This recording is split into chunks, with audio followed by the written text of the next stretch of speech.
मैं मां हूं, धरती मां। सत्य का ज्ञान केवल अपने तक सीमित रख लेने के लिए नहीं होता, वो तो एक संदेश होता है जिसे सारे संसार तक पहुंचाना आवश्यक है। प्रहलाद को इस सत्य का ज्ञान था कि उसका पिता ईश्वर नहीं है, और उसने निर्भय होकर यह संदेश दूसरों को भी दे दिया। उसके गुरु जब उसे वो शिक्षा दे रहे थे जिसे प्रहलाद अनुचित और असत्य समझता था, अपने मन में वो उसी शिक्षा का आदर करता था जो उसे देवर्षि से मिली थी।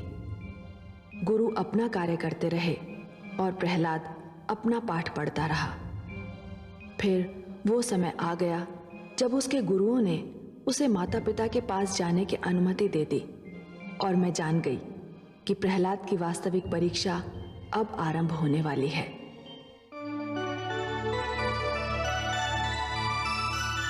महारानी जी, महारानी जी, महारानी जी, बधाई हो। राजकुमार प्रहलाद गुरुकुल से आ रहे हैं। सच?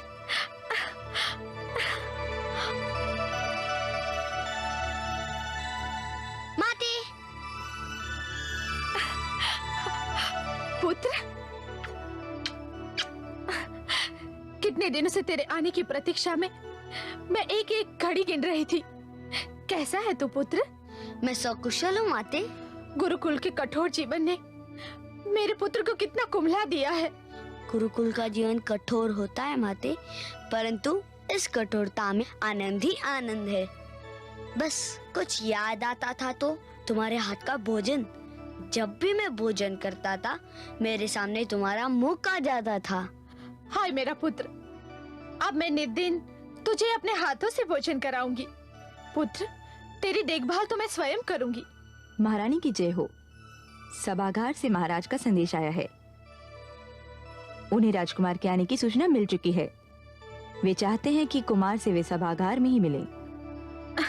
चलो ये भी अच्छा हुआ, इसी समय महाराज से भेंट हो जाएगी। चलो पुत्र। भगवान हिरण्यकशिपु की, भगवान हिरण्यकशिपु की, भगवान हिरण्यकशिपु की, भगवान हिरण्यकशिपु की, भगवान हिरण्यकशिपु की, भगवान हिरण्यकशिपु की, भगवान हिरण्यकशिपु की, भगवान हिरण्यकशिपु की, भगवान हिरण्यकशिपु की, भगवान हिरण्यकशिपु की।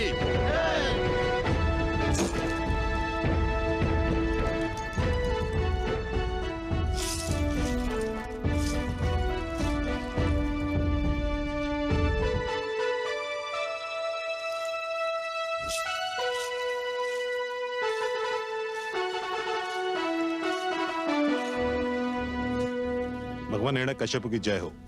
कौन है ये दुष्ट? भगवान, इन दुष्टों को हमने बार बार टोका, आपका आदेश सुनाया, चेतावनी भी दी, किंतु इन्होंने विष्णु की पूजा नहीं बंद की। पाप, महापाप। इन दुष्टों ने अपराध नहीं महापाप किया है। ले जाओ इन्हें और हमारी राजधानी के मुख्य मार्ग पर खड़ा करके चला दो, चलाकर राख कर दो इन्हें। जब इनके शरीर से अग्नि की लपटें निकलेंगी तभी इनको ज्ञात होगा कि भगवान कौन है, इनका वो विष्णु या फिर मैं हिरण्यकशिपु। हे असुरराज, तुम हमें जला सकते हो, किंतु हम भगवान विष्णु का नाम लेना नहीं छोड़ेंगे। नहीं छोड़ोगे? ले जाओ इन्हें। चलो।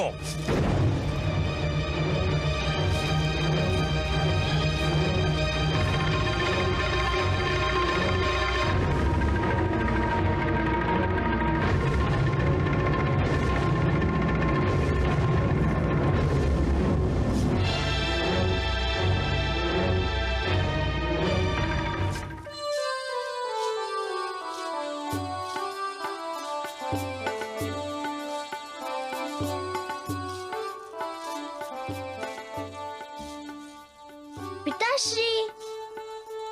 प्रहलाद,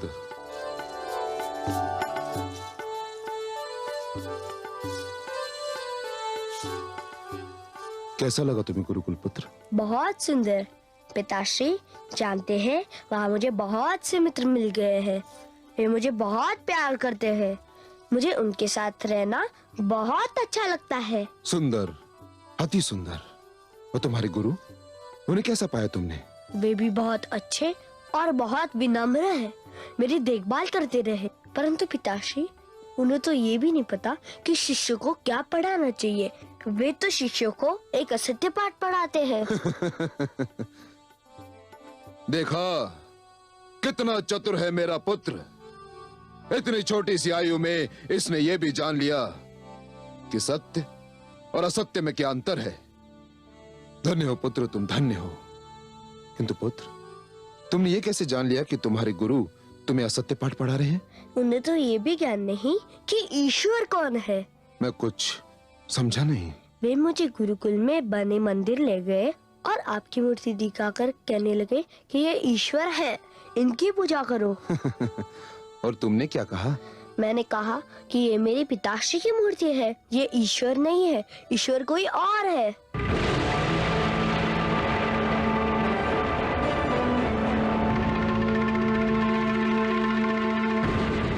तो फिर ईश्वर कौन है? कौन है ईश्वर? आपको भी नहीं पता? लगता है कि आपके गुरु ने भी आपको नहीं बताया कि ईश्वर कौन है। मैं तुम्हारे मुख से सुनना चाहता हूँ कि ईश्वर कौन है। बताओ। चलिए, आपके गुरु ने नहीं बताया तो मैं ही बताए देता हूँ। ईश्वर वे हैं जो कण कण में बसते हैं, हर मन में बसते हैं, चारों ओर बसते हैं। श्री सागर जिनका बसेरा है, शेषनाग जिनकी शैया है, उनका नाम है वासुदेव श्री विष्णु। मेरा पुत्र।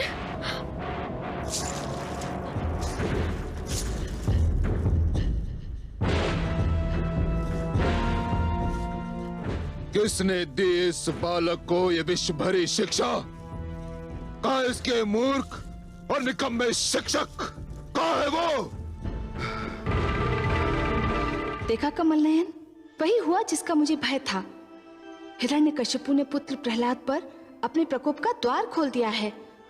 अत्याचार आरंभ हो गया है। इतने प्यारे और कोमल बालक को निर्दयता से उठाकर फेंकते हुए उस दुष्ट को दया नहीं आई। हाँ महादेवी, कथा आरंभ हो गई है। ये वो कथा है जो हर युग में सत्य की पताका फहराने वालों को प्रेरणा देगी।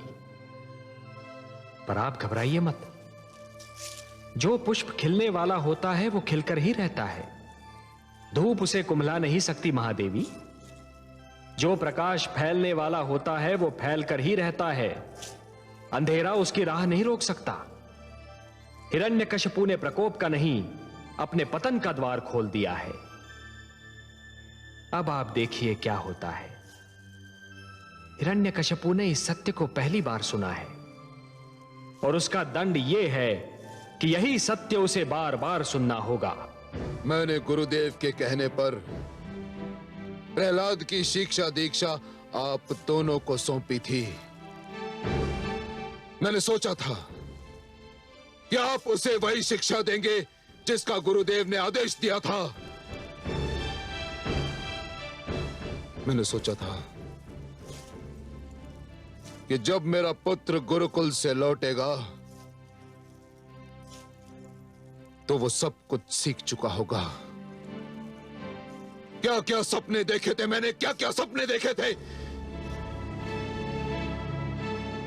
मैंने सोचा था इस शिक्षा प्राप्त करके मेरा पुत्र मेरी परंपरा को आगे बढ़ाएगा, मेरा मान बढ़ाएगा, मेरे नाम को ऊंचा करेगा। परंतु आपने उसे सर्वथा उल्टी शिक्षा दी।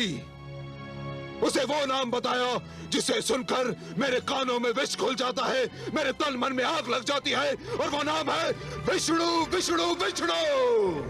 भगवान, बस मैं कुछ नहीं सुनना चाहता, कुछ नहीं।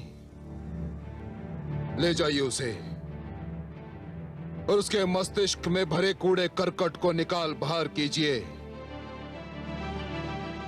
और उस मूर्ख को बताइए ईश्वर कौन है? कौन है ईश्वर? मैं आप दोनों को अंतिम बार क्षमा कर रहा हूं, अंतिम बार समय दे रहा हूं। उस मूर्ख का भ्रम दूर कीजिए। यदि ना किया तो आप दोनों मेरे दंड से बच नहीं पाएंगे। इससे पहले कि मेरे संयम का बांध टूट जाए, चले जाइए यहां से, चले जाइए।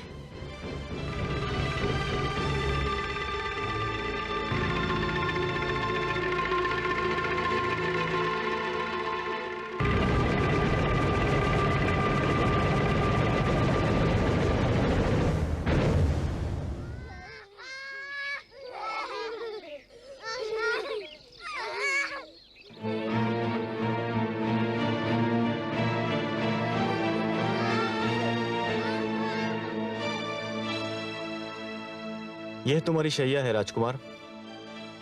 संध्या हो गई है, अब तुम विश्राम कर लो। हे गुरु, मुझे खेद है कि मेरे कारण आपका अपमान हुआ। अभी तो केवल अपमान हुआ है।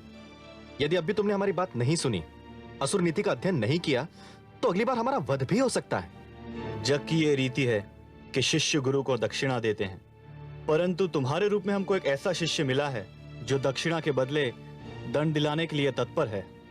शिष्य का धर्म है कि गुरु को सुख पहुंचाना, उनकी सेवा करना। जिस शिष्य के कारण उनके गुरुजन को कष्ट हो, दुख हो, उस शिष्य के जीवन को धिक्कार है। तो फिर हमें वचन दो, जो हम कहेंगे वही करोगे। मैं ये वचन तो नहीं दे सकता, परंतु मैं ये वचन अवश्य दे सकता हूँ कि मेरे कारण आपको कभी कोई कष्ट नहीं होगा। तुम्हारे मुख से कभी तो इतने मधुर बोल निकलते हैं कि मन प्रसन्न हो जाता है, और कभी ऐसे कटु वचन बोलते हो कि हमारे प्राण सूख जाते हैं। कटु वचन? मैं कभी कटु वचन नहीं बोलता। आप सत्य वचन को कटु वचन क्यों कहते हैं? हाँ हाँ वही, परंतु तुम्हारा सत्य हमारे विचारों से मेल नहीं खाता। वह इसलिए गुरुजन कि मेरी और आपकी विचारधारा में अंतर है। परंतु आप चिंता ना करें, मैं अपने विचारधारा का सारा उत्तरदायित्व तो अपने सिर ले लूंगा। आप पर कभी आँच नहीं आने दूंगा, यह मेरा वचन है। ठीक है, अभी विश्राम करो। भोर होने पर देखेंगे कि तुम हमको भगवान हिरण्यकश्यप के प्रकोप से कैसे बचाते हो। चलो भ्राताशंड।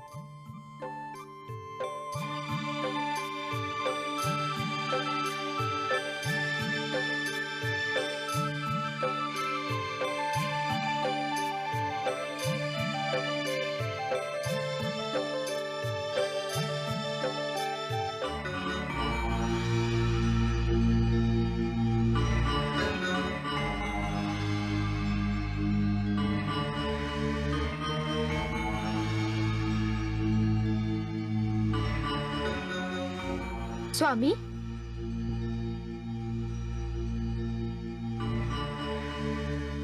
आप अभी तक नहीं सोए? नींद नहीं आ रही है महारानी। तुम्हारे पुत्र ने मेरी आंखों की नींद छीन ली है। मेरा पुत्र? क्या वो आपका पुत्र नहीं? यही तो खेद है महारानी कि मेरा ही पुत्र मुझी से विद्रोह कर रहा है। मेरा ही रक्त मुझी को ललकार रहा है।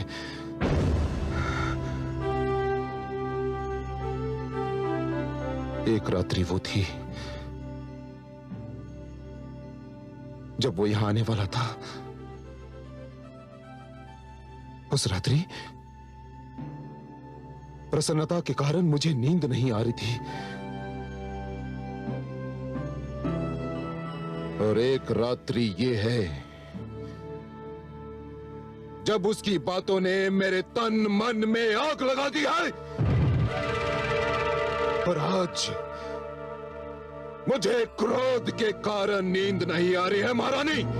आपका पुत्र अभी छोटा है स्वामी। परंतु महारानी, मैं ये सहन नहीं कर सकता कि सारा संसार मुझे ईश्वर मानता है। और मेरा ही पुत्र अपने मन में विष्णु की मूर्ति बसाए बैठा है। विष्णु की मूर्ति हट धर्मी पर तुला हुआ है वो। यह बालहट है और बालहट का उत्तर क्रोध से देना उचित नहीं स्वामी। हम उसे प्यार से समझाएंगे तो वो अवश्य मान जाएगा। पुत्र है, उस पर प्यार भी आता है, किंतु विद्रोही है, इसलिए उस पर क्रोध भी आता है। मुझे भय है महारानी, कहीं मेरा क्रोध मेरे प्यार की सीमा को लांघ ना जाए। उसे मुझे ईश्वर मानना ही होगा। ऐसा ही होगा स्वामी। आप उसके गुरुजनों पर भरोसा कीजिए। महारानी, और यदि ऐसा नहीं हुआ तो पुत्र प्रहलाद की मृत्यु निश्चित है, निश्चित है, निश्चित है।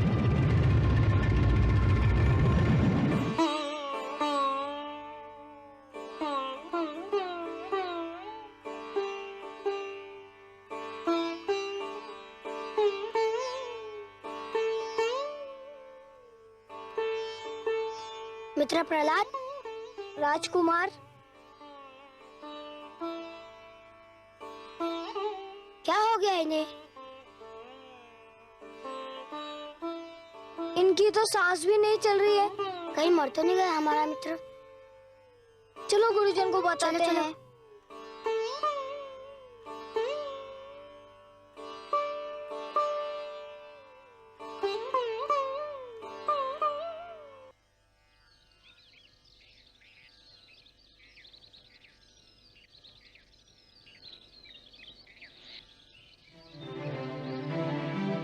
गुरुदेव, गुरुदेव शीघ्र चलिए, राजकुमार प्रहलाद को कुछ हो गया। क्या हो गया है? उनकी सांस नहीं चल रही है। हाँ गुरुदेव, लगता है वे मर गए। क्या कह रहे हो? यह तो अनर्थ हो जाएगा। चलो भ्राता, चलो चलो। प्रहलाद, शिष्य प्रहलाद, राजकुमार, राजकुमार की सांस नहीं चल रही है, नाड़ी भी नहीं चल रही है। हम तो मारे गए भ्राता षंड। ये किस संकट में डाल दिया राजकुमार ने? अगर भगवान हिरण्यकशिपु को सूचना मिल गई तो अनर्थ हो जाएगा भ्राता।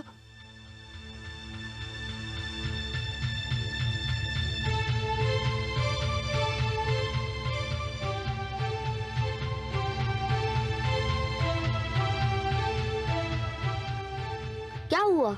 आप लोग इतने भयभीत क्यों दिखाई दे रहे हैं? भयभीत? आपने तो हमारे प्राण ही संकट में डाल दिए थे। क्यों? हम तो समझे थे कि आपको कुछ हो गया है। कुछ नहीं हुआ था मुझे। कुछ नहीं? परंतु यह सब क्या था? हे गुरुजन, आप लोग अकारण घबरा गए। कुछ नहीं हुआ था मुझे, मैं तो केवल योगाभ्यास कर रहा था। योगाभ्यास? हाँ, इसे शवासन कहते हैं। शवासन? हाँ, इसे योग मुद्रा भी कहते हैं। इसमें श्वास को भीतर ही खींचकर भीतर ही रोक लिया जाता है और प्राणों को शरीर के ब्रह्मांड में अर्थात मस्तिष्क में स्थिर कर दिया जाता है। इससे शरीर और मस्तिष्क दोनों को शक्ति मिलती है। हे कमल नयन, क्षण भर के लिए तो मैं भी स्तब्ध रह गई। मुझे अचरज हो रहा था कि पुत्र प्रहलाद की जीवन लीला इतनी शीघ्र कैसे समाप्त हो गई। महादेवी, पुत्र प्रहलाद की जीवन लीला अभी तो आरंभ ही नहीं हुई है, तो वो समाप्त कैसे होगी? प्रहलाद प्राणायाम का अभ्यास कर रहा था। प्राणायाम जो योग क्रिया का एक अंश है, श्वास पर नियंत्रण पाने का गुर है। और हे देवी, श्वास जीवन का दूसरा नाम है। जो श्वास पर नियंत्रण पा लेगा वो जीवन पर नियंत्रण पा लेगा। ये सब पुत्र प्रहलाद को देवर्षि ने सिखाया था। हाँ महादेवी, देवर्षि ये जानते हैं कि इस योग क्रिया का महत्व आने वाले युगों में जाकर ही जान पड़ेगा। आने वाले युगों में धरती पर जनसंख्या इतनी बढ़ जाएगी, इतने नित नए आविष्कार होंगे कि वातावरण दूषित हो जाएगा, प्राणवायु विषैली हो जाएगी। और उस समय श्वास पर यह नियंत्रण मानव के लिए बहुत उपयोगी सिद्ध होगा। आप सत्य कह रहे हैं सर्वज्ञ। आने वाले युगों में योग क्रिया हर समुदाय, हर वर्ग के स्त्री पुरुषों के लिए स्वस्थ जीवन का आधार बन जाएगी। और प्रहलाद के लिए तो ये और भी आवश्यक है महादेवी, क्योंकि अब उसके जीवन में जो घटनाएं घटने वाली हैं, उनमें उसकी ये योग क्रिया ही उसका साथ देगी। प्राणायाम, श्वास पर यह नियंत्रण भू जल वायु हर स्थान पर काम आता है, और उसने ये नियंत्रण क्रिया स्वयं देवर्षि से सीख ली है।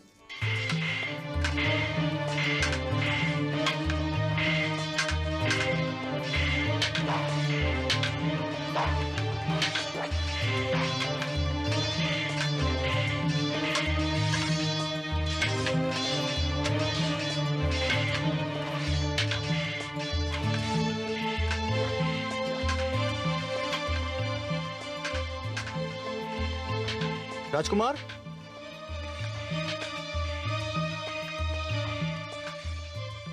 हे गुरुदेव, मैं आपसे कितनी बार विनती कर चुका हूँ कि आप मुझे शिष्य के घर बुलाया करें, राजकुमार नहीं। चलो यूं ही सही, परंतु तुम दूसरे असुर बालकों की भांति शस्त्र विद्या में रुचि क्यों नहीं लेते? हे गुरुजन, शस्त्र विद्या जितनी सीखनी आवश्यक है मैं सीख चुका हूँ। शस्त्र विद्या के नाम पर ये बालक जो कुछ सीख रहे हैं वह मन को हिंसा के ओर खींचता है, और मुझे हिंसा में कोई रुचि नहीं। परंतु शिष्य जिनके हाथों में शस्त्र होते हैं वही तो वीर कहलाते हैं। शस्त्र उनके हाथों में होते हैं जिनके मन में भय का वास होता है। जिनके मन में भय नहीं होता उनके हाथों को शस्त्र की आवश्यकता नहीं होती। तुम तो विचित्र नीति बता रहे हो शिष्य। शस्त्र तो शक्ति का प्रतीक होता है। हे आदरणीय गुरुदेव, मूर्ख शस्त्र को अपनी शक्ति समझता है और बुद्धिमान अपनी भीतरी शक्ति को अपना शस्त्र समझता है। बुद्धि की शक्ति को कोई नहीं हरा सकता। हे गुरुजन, हमें मित्र प्रहलाद की बातों में बड़ा आनंद मिलता है। मित्र प्रहलाद, हमें भी कोई कथा सुनाओ। शस्त्रों के खेल में हमें भी आनंद नहीं आता। मूढ़ बालक, राजकुमार प्रहलाद की चाल चलने जाएगा तो स्वयं अपनी चाल भूल जाएगा तू। किंतु गुरुदेव, हम अपने आंखों से देख चुके हैं मित्र प्रहलाद जो कहते हैं सत्य सिद्ध होता है। हम भी इनका अनुसरण करना चाहते हैं। मूर्खो, तुम तो संभवतः बच भी जाओ, परंतु यदि भगवान हिरण्यकश्यप को इस बात की सूचना मिल गई तो तुम्हारे माता पिता का जीवन संकट में पड़ जाएगा। देखा मित्रों, शस्त्र हाथ में होते भी तुम भयभीत हो गए। अपने मन में उन्हें बसा लो जो मेरे मन में बसे हुए हैं, सारा भय दूर कर देंगे। मेरे भगवान विष्णु हृदय से हर भय दूर कर देते हैं। मित्र प्रहलाद, हमें भी कोई कथा सुनाओ ना। भ्राता अमर्क, क्या हम इस बालक को शिक्षा दे सकते हैं? नहीं भ्राता षंड, उल्टे यही हमें शिक्षा दे रहा है। ये तो हमारे लिए बहुत बड़ा संकट खड़ा कर रहा है। पता नहीं इस संकट का उपाय है भी या नहीं। केवल एक उपाय है। क्या? आओ मेरे साथ।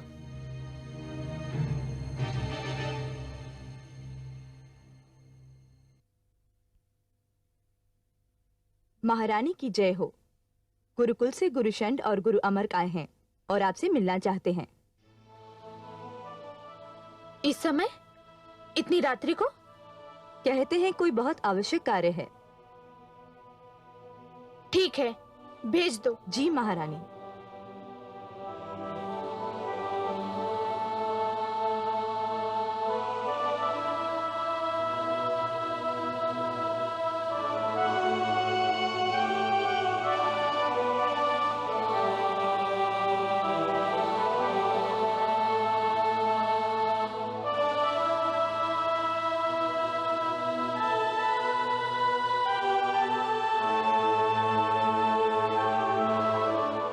प्रणाम राजमाता।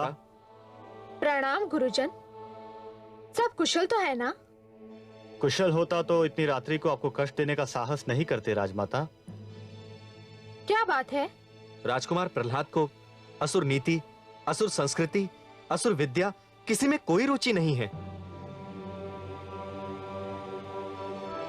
मैं स्वयं बहुत चिंतित हूँ। गुरुजन, आप उसे थोड़ा और समझाने का प्रयास कीजिए। हम तो समझा समझा कर हार चुके हैं राजमाता, परंतु राजकुमार ने जो अपने मन में मान लिया है, उसके अतिरिक्त वे कुछ और मानने को तैयार ही नहीं। राजमाता, हमें भय है कि भगवान हिरण्यकशिपु ने राजकुमार प्रहलाद की बातें सुन ली तो वे समझेंगे कि हमने उन्हें यह शिक्षा दी है, जबकि इसमें हमारा कोई दोष नहीं है। यही नहीं राजमाता, हमें भय है एक नया संकट भी खड़ा होने वाला है। हाँ राजमाता, राजकुमार प्रहलाद विष्णु को अपना ईश्वर मानते हैं और उनकी देखा देखी बाकी विद्यार्थियों पर भी रंग चढ़ने लगा है। हमारे असुर शिष्य भी असुर धर्म से दूर होते जा रहे हैं राजमाता। समस्त विद्यार्थी उनके रंग में रंगते जा रहे हैं। भगवान हिरण्यकशिपु को सूचना मिल गई तो अनर्थ हो जाएगा राजमाता। समझ में नहीं आता, क्या करूं? हे राजमाता, राजकुमार आपसे बहुत प्रेम करते हैं। आप चलकर उन्हें समझाएं। हमें विश्वास है कि वे आपकी अवश्य सुनेंगे। हम यही विनती लेकर आपके पास में आए थे। आप कहते हैं तो मैं आपके साथ अवश्य चलती हूँ, उसे सीधी राह पर लाने का प्रयास करती हूँ। धन्य है राजमाता।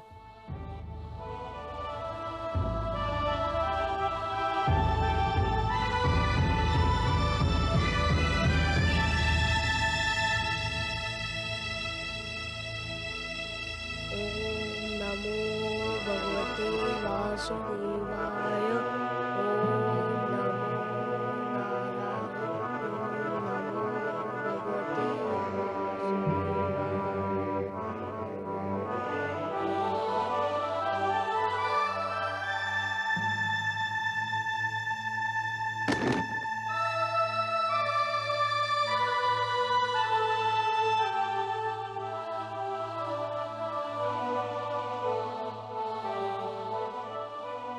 पुत्र प्रहलाद,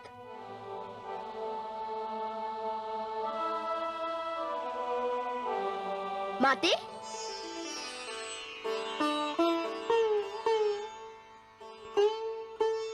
माते, आपको देखकर मेरा मन प्रसन्न हो गया, परंतु आपको कष्ट करने की क्या आवश्यकता थी? मुझे बुला लिया होता। पुत्र, यदि आधी रात्रि को मुझको राजभवन छोड़कर तुम्हारी कुटिया तक आना पड़ा तो इसका अर्थ जानते हो पुत्र? नहीं माते। इसका अर्थ ये है कि मैं बहुत विचलित हूँ, दुखी हूँ पुत्र। विचलित? दुखी? पर किसके कारण? तुम्हारे कारण पुत्र। मेरे कारण? हाँ पुत्र, तुम्हारे कारण। तुम जिस प्रकार अपने विचारों को व्यक्त करते हो उसके कारण। परंतु माते, अपने विचारों को व्यक्त करना तो हर एक का अधिकार है। अवश्य है पुत्र, परंतु एक का अधिकार दूसरे के लिए हानि बनने लगे तो हर एक को सोचना चाहिए कि अधिकार का प्रयोग किस सीमा तक किया जाए। आइए माते, स्थान ग्रहण कीजिए। अब आप ही बताइए माते, मुझे क्या करना चाहिए? जानते हो पुत्र, तुम्हारे दोनों गुरु कितने चिंतित हैं? क्षमा करें माते, वे चिंतित नहीं, भयभीत है।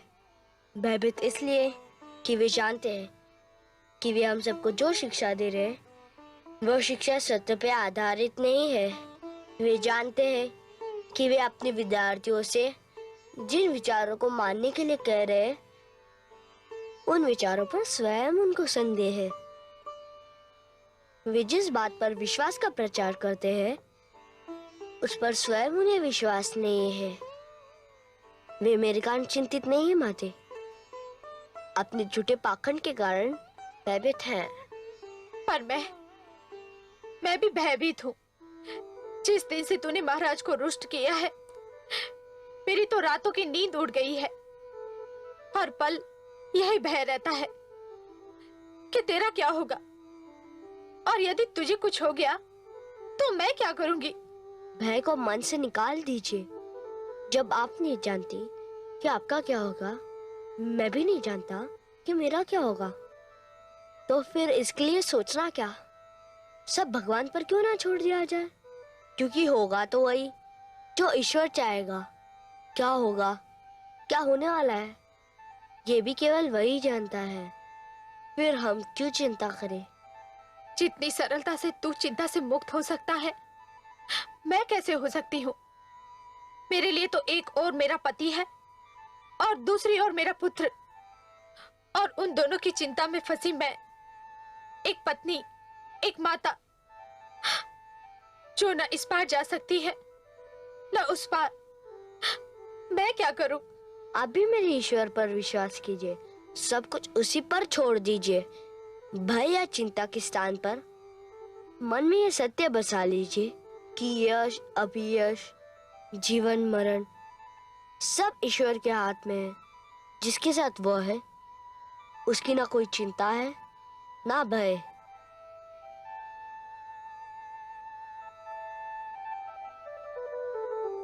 ओम नमो नारायण। ओम नमो भगवते वासुदेवा। ओम नमो भगवते वासुदेवाय।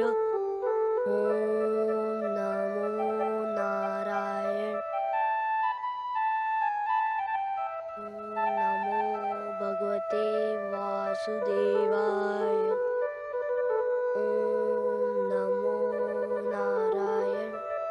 ओम नमो भगवते वासुदेवाय। ओम नमो नारायण। ओम नमो भगवते वासुदेवाय।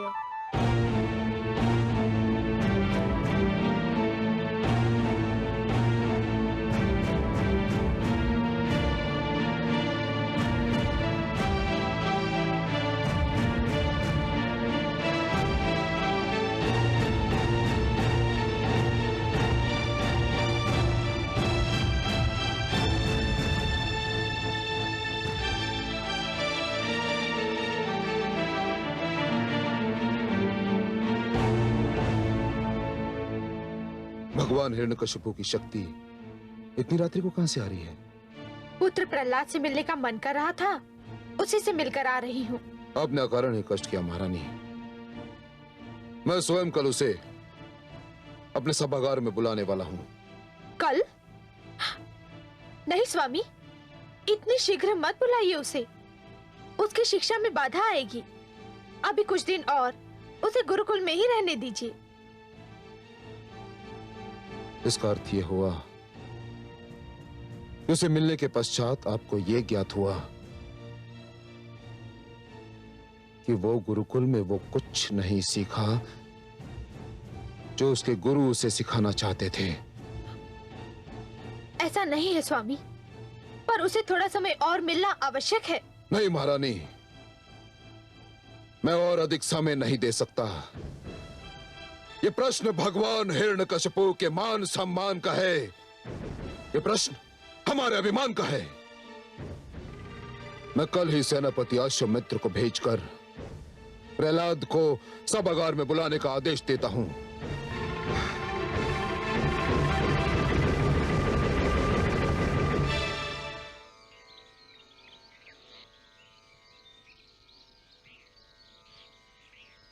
हमारी इतनी विनती तो सुन लें। आप भगवान हिरण्यकशिपु की प्रार्थना करें या ना करें, उनकी स्तुति तो कंटेस्ट कर लें। हे गुरुदेव, अब जानते हैं कि आप जो कह रहे हैं वह मेरे पिताश्री के भय से कह रहे हैं, अपने मन से नहीं। अब जानते हैं कि किसी राजा की स्तुति नहीं की जाती, केवल ईश्वर की स्तुति की जाती है, और मेरे ईश्वर नारायण है। मुझे उनकी स्तुति कंठस्थ है।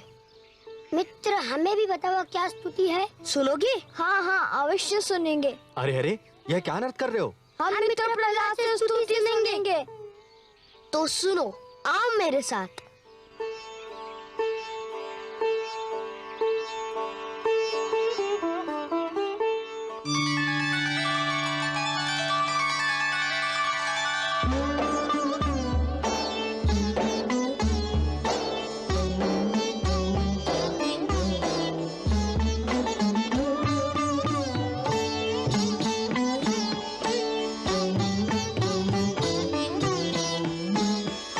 तू है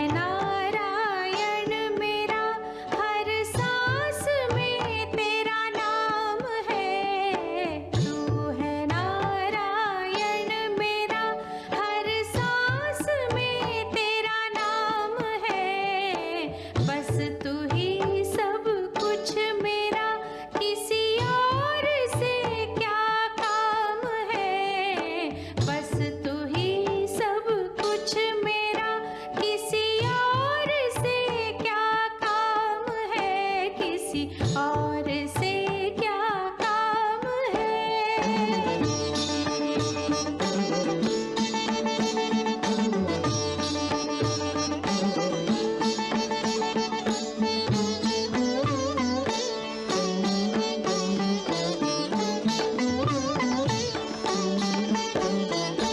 ये मेरा प्रण है मेरे जगदीश तेरे सामने, मैं झुकाऊंगा बस अपना शीश तेरे सामने।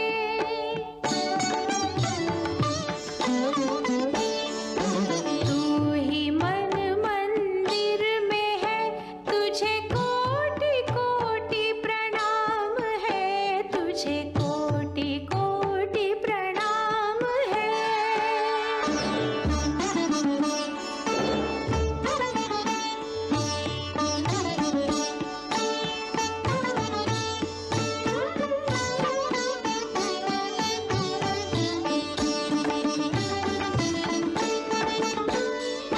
सृष्टि तुझसे है बनी और सृष्टि के कण कण में तू ही जल थल और गगन में, वन में तू, जीवन में तू।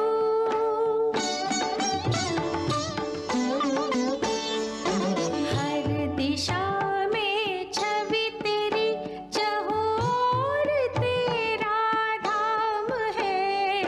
तू है नारायण मेरा, हर सांस में तेरा नाम है।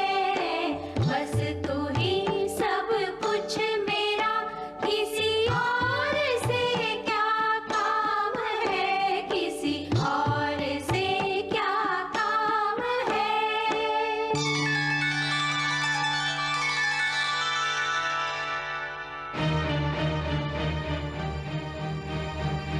प्रहलाद, ये तुम क्या कर रहे हो? राजकुमार, राजकुमार की जय हो। भगवान हिरण्यकश्यप ने आपको आपके दोनों गुरुओं सहित सभागार में उपस्थित होने का आदेश दिया है। आपको अभी चलना होगा। आपको मेरा वचन याद है गुरुजन? हाँ। तो आप निश्चिंत रहिए। क्या होगा अगली घड़ी है ईश्वर को ज्ञान। एक और विश्वास है, एक और अभिमान। आज चुनौती झूठ की, सच ने की स्वीकार। देखें किसकी जीत हो, देखें किसकी हार, देखें किसकी हार।